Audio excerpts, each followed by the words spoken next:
Good morning global listeners. शैतानी की सौदागरी और दौलत से दास्ता सुनने में बहुत साधारण वाक्य लगते हैं, बहुत बड़े। दौलत से दास्ता, शक्तिशाली राष्ट्र कमज़ोर राष्ट्रों को ऋणी और उधारी देकर अपना गुलाम बना बैठते हैं। ऐसी गुलामी जो कागजों में नहीं तो हकीकत में हो जाती है।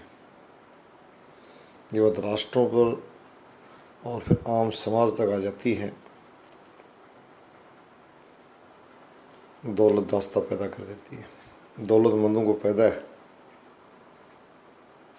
कि दौलत में शक्ति होती है, जल में शक्ति होती है, बहते जल में बहती हवा में शक्ति होती है, तो दौलत में भी शक्ति होती है। और शैतानी की सौदागरी शुरू हो जाती है। शैतानी भी यहीं से शुरू होती है। जब दौलत आती है तो शैतान तरह ही सौदागरी कर डालता है। ये दोनों चीज़ बहुत तेज़ी से बढ़ रही हैं। ग्लोबल कम्युनिटी के सामने बड़ी समस्या है। इसके लिए हम सबको एक दिशा में आगे बढ़ना होगा, एक मजबूत सोच का निर्माण करना होगा। उस तरह के लोगों का बहिष्कार करना होगा। पहले भी मैंने कहा था बड़े स्तर पर भी कि Asian country, African country, Qatar हो चाहे क्यूबा हो, यूएस की पॉलिसीज़ की तरफ न बढ़ें।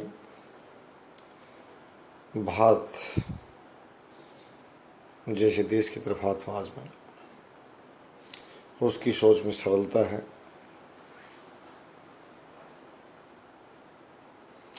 सामाजिक विकास पर हमने शोध किया है।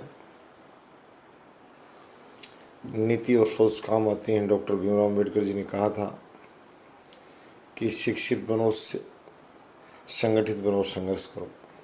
आज मैं विश्व समुदाय से कहूँगा, हमें शांति और विकास दोनों राह पकड़नी है। गरीबी और आतंक के दलदल से बाहर निकलना है। शुरू से कार्रवाई की जानी चाहिए और भी आगे बढ़ जाए कि नियोजन, लोगों को नौकरियां देने का बड़ा एक लाभ होता है। हमने देखा है कि जिन उपेक्षित समाजों से जो लोग ये कहते थे कि उपेक्षित हैं, जैसे लोग सेवा क्षेत्र में आए, 1% भी 2% आगे भी नहीं, कम का तो कोई परसेंट भी नहीं, लोग समाज के साथ खड़े हुए, आर्थिक रूप से, सामाजिक रूप से, वैचारिक रूप से। यानी राजकीय नियुक्तियों ने उनको सबलता प्रदान कर दी। और ये भी सामने आ गया कि राज्य ने ही उनको निर्बल बनाया था, जो आज मैं कहना चाहता हूँ। और वर्तमान राज्य ने उनको अधारा सबल बनाया। इसलिए मैं पहले शुरू से जो मांग कर रहा हूँ कि लोग रोना ज़रूर रोते हैं कि मेरे पास जॉब नहीं, मेरे पास पैसा नहीं है, मुझे ये समस्या रही, परंतु इस बात को समझें, लोग नौकरियां मांगें सरकारों से। ये हमारे यूएनओ जो डिक्लेरेशन जो है, global declaration of human rights, उसमें प्रावधान किया गया था कि राज्य नौकरी दे, नौकरी नहीं तो लोगों को आर्थिक सहायता दे, कंपनसेट करे। ये बहुत ज़रूरी है।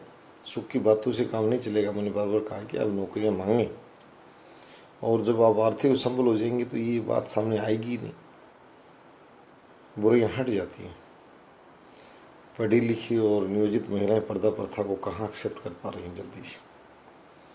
तो ये जिनको पिछड़ा राष्ट्र कुछ नहीं है, सोच बदलनी होगी, काम करना होगा इस दिशा में। तो मैं यही कहूँगा कि जल्दी से जल्दी इस काम पर आएँ। और जो अभी वर्तमान निर्वाचित सांसद, उनको मैं साधुवाद देना चाहूँगा। राज्यसभा में जो भी बड़े बड़े बुजुर्गों का जो निर्वाचन हुआ है, हमारे 60 साल छोटे नहीं बड़े आते हैं लगभग राज्यसभा में, एक आध को छोड़कर। वो प्रथा भी नहीं आ रही क्योंकि समय लगता है व्यवस्था बदलने में। अभी सरदारी यही लोग करेंगे, धीरे धीरे बदलाव आएगा। नई पीढ़ी परिवर्तन ला दे कुछ। तो मैं ये कहूँगा जो निर्वाचित सांसदों से कि आप अपनी सामाजिकता, राज्यसभा में बड़े उच्च विचारशील लोगों को निर्वाचित माना जाता है।